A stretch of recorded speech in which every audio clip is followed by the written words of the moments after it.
Two of the most eye-opening numbers in every church salary report are the cost of living index and the median household income. Let's talk about them and how they can apply to you and your church.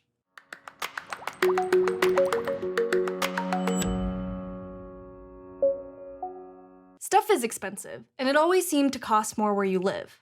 So figuring out how far your salary will stretch is really important to know. With that said, ChurchSalary pulls the most detailed and reliable data to provide you with a cost of living comparison in the form of two numbers. Using your zip code and a second one if you choose to enter it, our salary calculator can compare the cost of living in your location with the national average. The cost of living index is a measure of the cost of 60 different goods and services. It captures 6 main expenses: food, housing, utilities, transportation, healthcare, and goods and services. Chances are, milk probably doesn't cost 23% more in your town, but housing, gas, utilities might. Housing accounts for around 28% of this measurement, and utilities and transportation account for around 10% respectively. So keep this in mind as you analyze the cost of living index. For churches, this difference can tell you something about increased housing allowance costs for pastors who live and minister in your community. And for individuals, this can give you an idea of how far your salary would stretch, whether you are evaluating a job offer or if you move to a different area of town.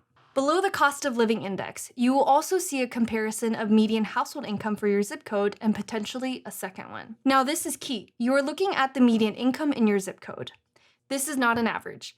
And it does not necessarily tell you how incomes in your zip code are distributed between different professions, education levels, and even among socioeconomic classes. Some zip codes, because they are ultimately based on mailing routes, span a wide range of income levels. There may be an affluent neighborhood just down the street that is shifting this number up, or vice versa with the low-income neighborhood. Generally speaking, a lot of factors can influence this number. If you live in a community with a lot of single-income families, this household income number is going to be lower, and vice versa for areas with a lot of married couples who both work. Take the time to think about what this number tells you about income in your zip code, as well as how income is distributed or not distributed. And for individuals, don't compare your salary to this number without realizing that it represents the median household income. Finally, keep in mind that if you are running a pastoral report, both of these variables have been accounted for in terms of salary in the localized salary recommendation. Ultimately, you know your community better than anyone. Take the time to think about these numbers and what they might mean for you, your church, and even for your community. If you would like to learn more about how to use your report,